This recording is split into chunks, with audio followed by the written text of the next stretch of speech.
স্বাধীনতার পর সবচেয়ে উষ্ণ সম্পর্কে এখন বাংলাদেশ এবং পাকিস্তান, তা নিয়ে সতর্ক ভারত। স্বাধীন দেশ হিসেবে বাংলাদেশ কার সাথে সম্পর্ক রাখবে না রাখবে না তা নিয়ে ভারতের প্রতিক্রিয়ায় তৈরি হয়েছে নানা প্রশ্ন।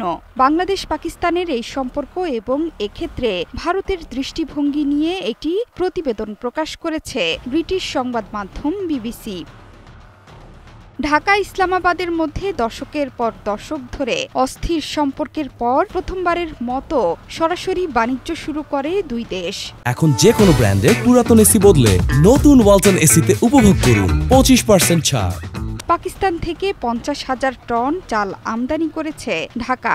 শুধু তাই নয়, সরাসরি বিমান এবং ভিসা পদ্ধতি সহজ, সামরিক যোগাযোগ এবং নিরাপত্তা সংক্রান্ত বিষয়ে সহযোগিতার খবরও আসছে। বিবিসির রিপোর্টে বলা হয়েছে 2001 থেকে 2006 সাল তৎকালীন সরকারের আমলে ইসলামাবাদের সাথে ঢাকার সৌহার্দ্যপূর্ণ সম্পর্ক ছিল, কিন্তু 2009 সাল থেকে শেখ হাসিনার 15 বছরের শাসনামলে পরিস্থিতির পরিবর্তন ঘটে। এ সময় দিল্লির সাথে বাংলাদেশের সম্পর্ক গভীর হলেও দূরত্ব তৈরি হয় পাকিস্তানের সাথে। কিন্তু 5 আগস্ট সরকার পতনের পর আবারও বাংলাদেশ পাকিস্তানের সম্পর্কের বরফ গলতে শুরু করেছে। এই প্রসঙ্গে সাবেক জ্যেষ্ঠ বাংলাদেশি কূটনীতিক হুমায়ুন কবির বলেছেন, সম্পর্কটি এখন দুটি স্বাভাবিক প্রতিবেশীর মতো অবস্থায় ফেরত আসছে বলে তার মনে হচ্ছে। আর বাংলাদেশ পাকিস্তানের সম্পর্ক গভীরভাবে পর্যবেক্ষণ করছে ভারত, যার কারণ ভারতের সাথে পাকিস্তানের শত্রুতার দীর্ঘ ইতিহাস।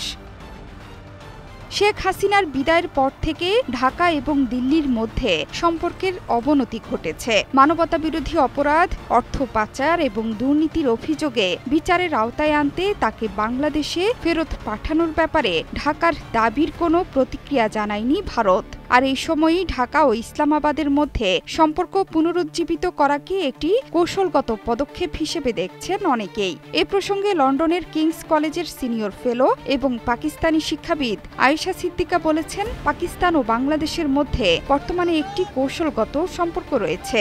একসাথে তারা ভারতের আধিপত্যের বিরুদ্ধে একটি ধাক্কা দিতে চায় বলেও মন্তব্য করেছেন তিনি।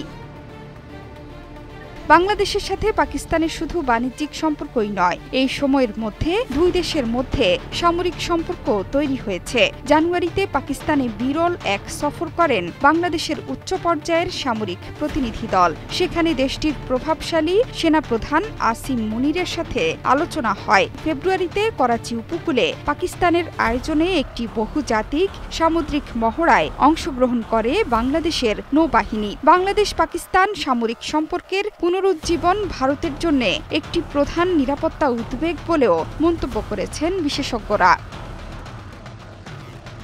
জোহরা চৌধুরী সেতু, ৭১।